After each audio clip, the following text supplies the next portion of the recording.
This administration has allowed unfettered explosive flow across our border. It is causing death to migrants, death to Texans, fentanyl to pour across our border, 107,000 dead Americans to opioid poisonings and overdoses last year.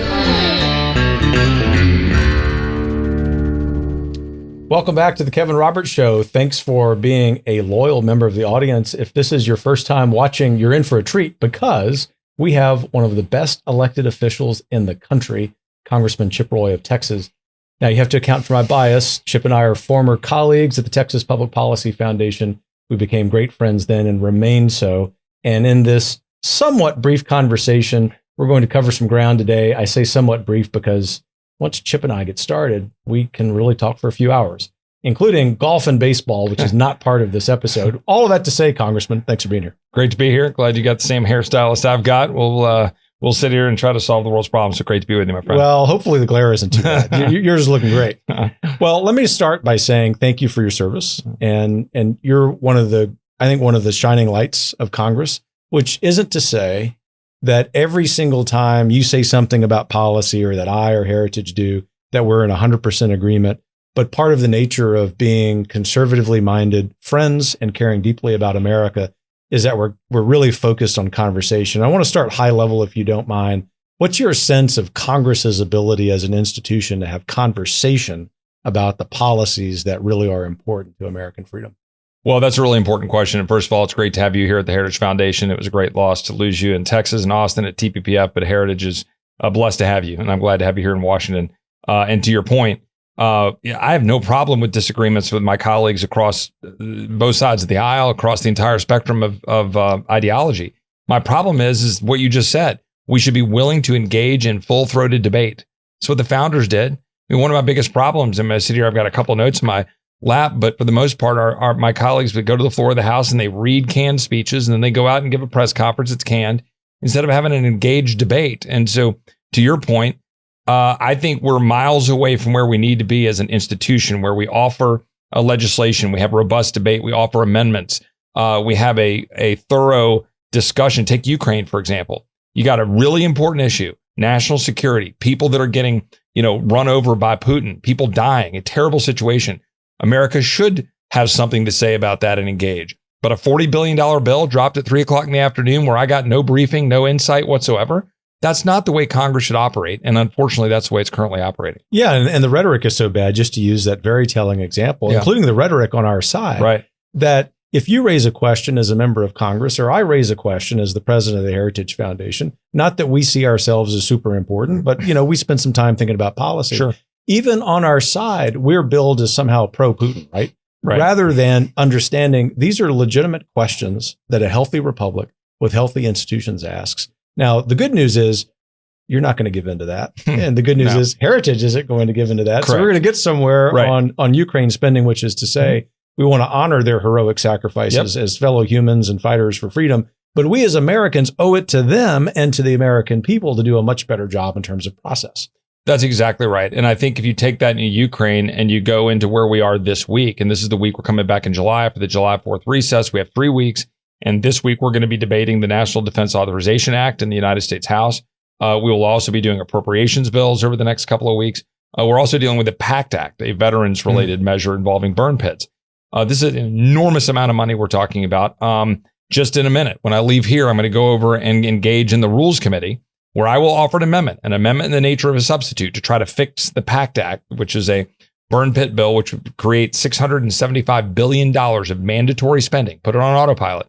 285 of it unpaid for. I can go down a list of problems. I'm going to offer an amendment. It will not be considered. I'm going to offer an amendment. It'll be run over, ignored. They'll take the bill, put it on the floor of the House. We'll have a vote on it, and we'll go give a press conference on it. The NDAA, it's going to be similar. Now, there will be amendments, to be fair, on the NDAA in the Rules Committee, but I will not be allowed to offer an amendment on the floor of the House.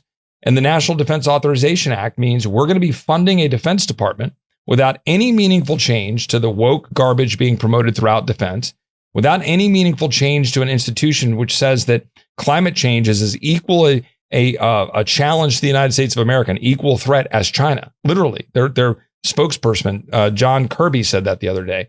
A Defense Department which is currently operating at about 40% of its recruitment numbers for the United States Army.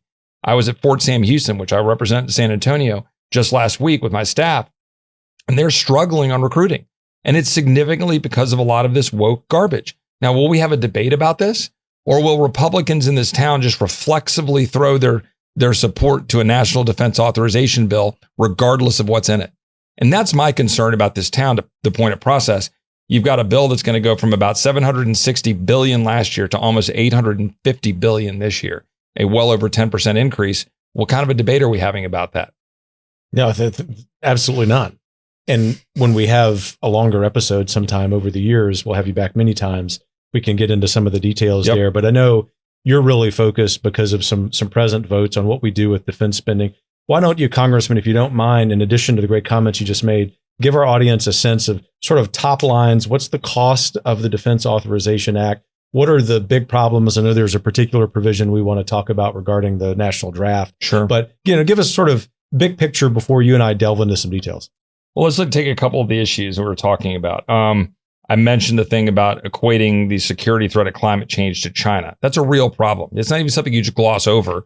That's a cultural problem all the way to the top, especially after the leadership of the Pentagon just went along with the administration in abandoning Afghanistan and leaving $85 billion of equipment behind. And we haven't had no real accountability on that. You throw in that kind of stuff, the kind of woke issues. For example, our premier military academies, our academies are promoting CRT. PowerPoint slides from West Point surfaced that delved into whiteness and slated that in order to understand racial inequity and slavery, it is first necessary to address whiteness. The slide also claims whiteness is a location of structural advantage of race privilege. Cadets were asked their whiteness and encouraged to use CRT in their answers. DOD will pay for transgender surgeries. The Air Force allows pronouns in their signature block. During Pride Month, the Marines posted a photo with a helmet decorated in rainbow patterns ammunition stating proud to serve. A Navy training video encouraged its members to create safe space by using proper gender pronouns. I could go down on and on. You want to know why you have a recruiting problem? Go try to recruit 18 to 25-year-old males and say, hey, I want to go blow stuff up and jump out of helicopters. Oh, but by the way, you got to do all this woke stuff. It just doesn't work. And that's part of the cultural problem we have. And then that leads to the question that we're talking about with respect to the draft. And I know that's something that you care a lot about. And I think that I want to thank Heritage for weighing in on that issue and the many conservatives out there that weighed in, because last year it was really close to adding women to the draft. Now, let's take a step back on the recruiting question. Right now, only out of your 18 to 25-year-old individuals in this country, only about 25% of them are even eligible to be recruited because they don't meet physical requirements, mental health issues, or academic standards. Now, that's an indictment of our education system, which we should talk about in another podcast. But that's the situation we're dealing with. And then my colleagues, many Republicans included, say, okay, we need to add women to the draft. Now, I'm not going to speak for you. I'll speak for my great pride and affection for the many women who have served honorably in our armed forces, the sacrifices they've made, the sacrifices their families have made. But the idea that we're going to say in the United States of America that we're going to draft an 18-year-old girl out of high school, that we're going to make that person register for selective service to be drafted is insane, in my view. We should never do that. And the reality is it's bad for our culture and our society, but it's also bad for our military. If you look at the actual performance of all male units as compared to mixed sex units, the data and the studies are overwhelming that it changes the nature of the performance. And in fact, you're having to push back even now on the extent to which we have gender neutral standards for the physical requirements. And the last point I'll make on that is my colleagues will often say, well, don't worry, we'll never need the draft. Okay, fine. Then why are you worried about it? And then they'll say, well, but if we do need the draft, we'll only need it if crap hits the fan and we're having a land war with China. Okay, so you're saying that we would then draft women when we have a land war with China. The inconsistencies are ripe throughout the whole thing. The good news is, even though it passed the Senate with 7 Republican votes for it in the Senate Armed Services Committee, I won't name names here, but I do on Twitter, in the House so far, and I thank Chairman Rogers for this and House leadership and Republicans, I think we've killed it in the House, but we got to get through this week to be sure. Yeah, and no conservatives should be voting for that. Heritage said that very, very plain. We agree with those members on many other things as you do. But the problem is this goes straight to the heart of our cultural problem. And unfortunately, it goes straight to the heart of what might be a real military challenge. I mean, we have very right-minded military leaders who are in now dwindling supply in the United States who say that we're adjusting our physical recruiting guidelines, our academic, hopefully not mental issues. People who have mental health problems need to get help. But the point is we're doing that and not really addressing the cause of this recruiting crisis, which you described very well, from talking to people at Fort Sam Houston in your district. All of that to say, I think chances are good that you and your colleagues in the House will prevent that from happening. It looks pretty good at this point. And in fact, I want to give credit to Chairman Rogers, and I don't always agree with him on all of our defense questions and the leadership and Leader McCarthy. I believe that we are not going to see this provision move forward in the NDAA in the House. Again, we're taking it up today in the rule. We're taking it up this week. We'll see what happens with amendments. I will be fighting it and making sure that we highlight it. And if it were to get through the House, we'll make sure to try to blow it up in the Senate. Right now, it has gotten out of the Senate Armed Services Committee, but not off the Senate floor. We'll be taking it up in the House. I think the House will pass it first. Hopefully, we'll pass the NDA without adding women to the draft. But I would point out there are a lot of other measures that we need to be working on trying to improve, one of which, for example, is vaccine mandates. We oughtn't to be authorizing a defense bill that doesn't eliminate the absurdity of a mandate of a COVID-19 vaccine. I understand if you're a submarine commander and you want to make sure that you can ensure your crew is healthy, that you have vaccine requirements, and I understand the chain of command.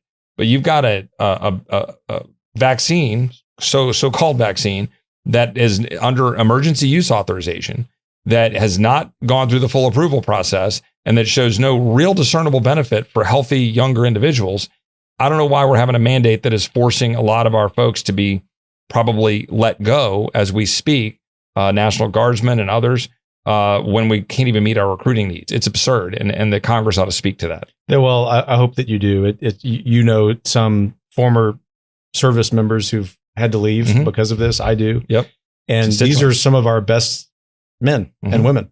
And to your point, the timing of this could not be worse. Correct. And it really does, if you think about juxtaposing how much time is spent debating drafting our daughters versus the zero time spent on the Ukraine aid package. Right. Both perhaps deserving of conversation. We hope the conversation on the former, of course, comes to an end and that's defeated. But that's really the problem here in Congress. And hopefully, maybe another time we can talk about what happens if there's a conservative majority in Congress and how things might change.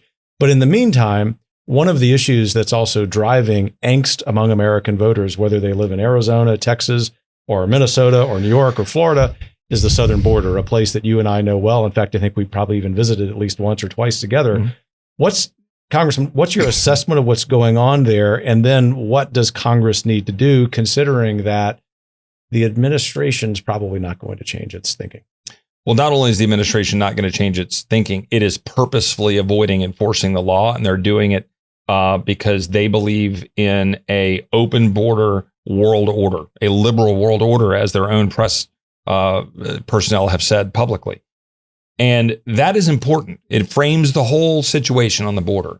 When you have the Secretary of Homeland Security look at me on the House Judiciary Committee and tell me under oath, when I say, sir, do you have operational control of the border as is required under federal law?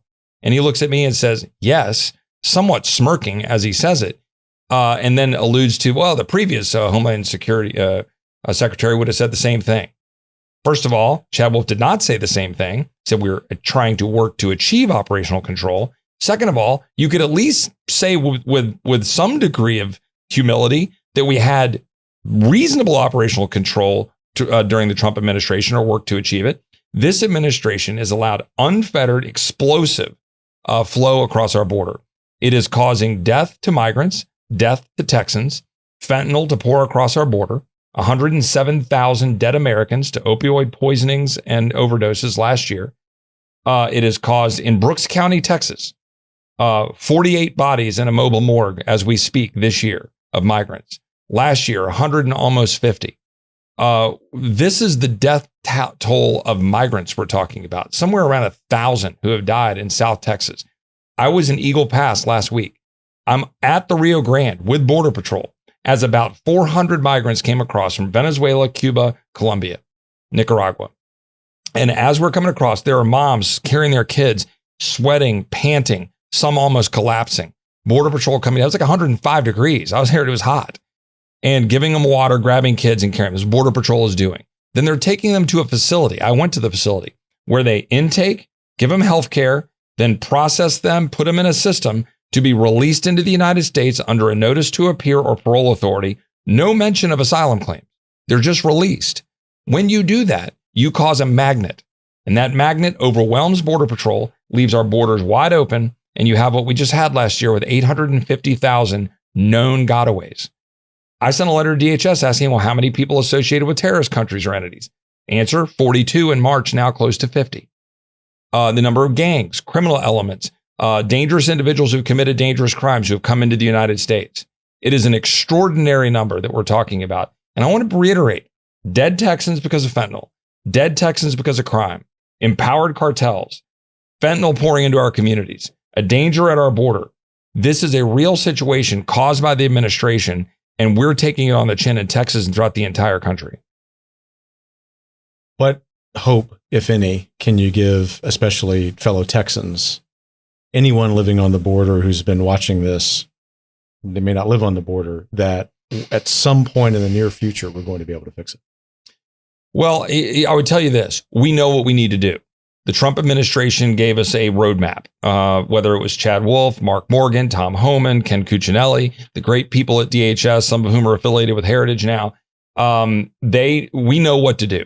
You need physical infrastructure. You need a fence. You need a road. You need to clear the cane. You need to enforce the policies. You need a turnaway authority at the border. If you're not following federal law and detaining individuals for the entirety of any adjudication of a claim, they need to be turned away.